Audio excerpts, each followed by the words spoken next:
square of binomial is one topic of a special product, which is a short way of multiplying polynomials. And an example of it is a binomial multiplied to itself. So instead of using the usual method of multiplying polynomials, we're going to follow the steps in square of binomials. Step 1, square the first term, which means we're going to square the first term, which is also equal to first term times first term.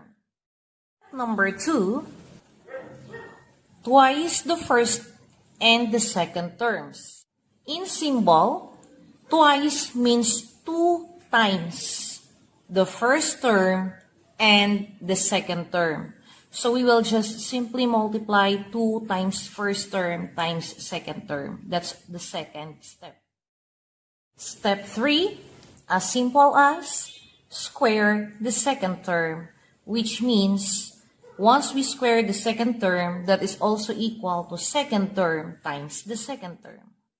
I'll show you now some examples of square of binomials. One is the square of x plus y. Second is the square of x minus y.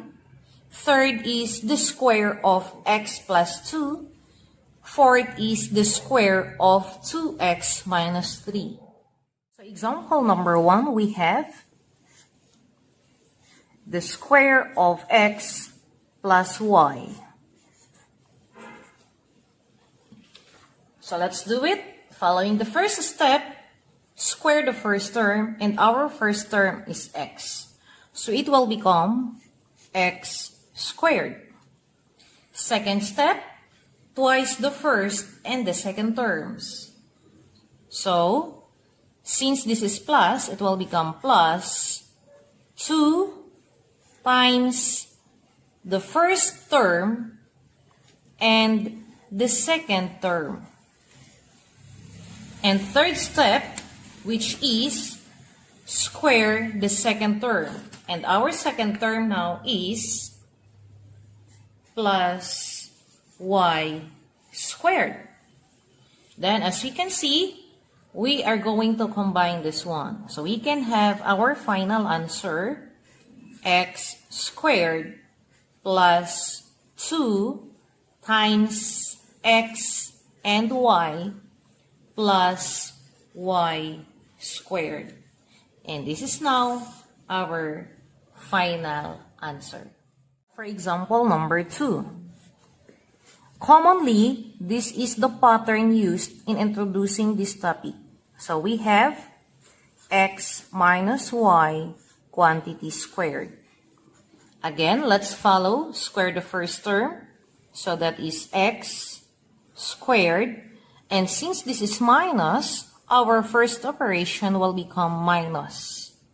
And then 2 times the first term times the second term.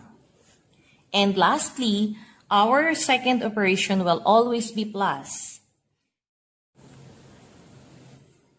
y squared.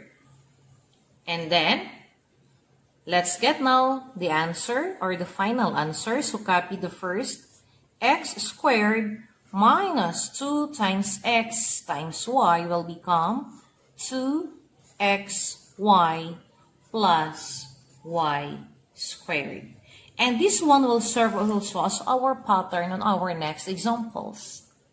Next is example number 3, given a while ago. We have the square of x plus 2. So let's follow the steps again.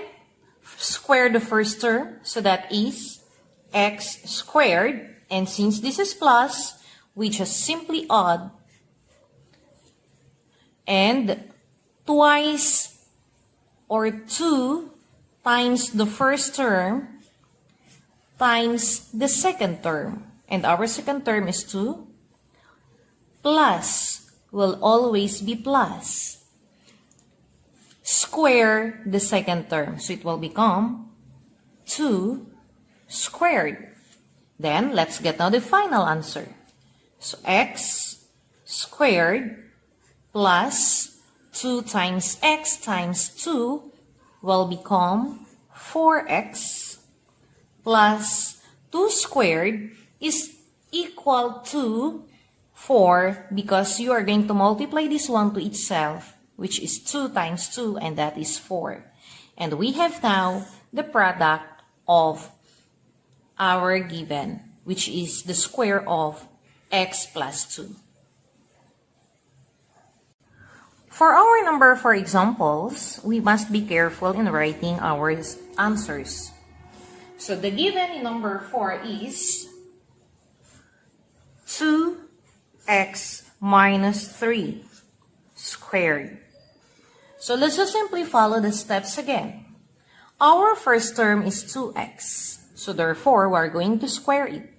So that is 2x squared, since that is our first term, and minus always 2 times the first term, which is 2x, times the second term, which is 3.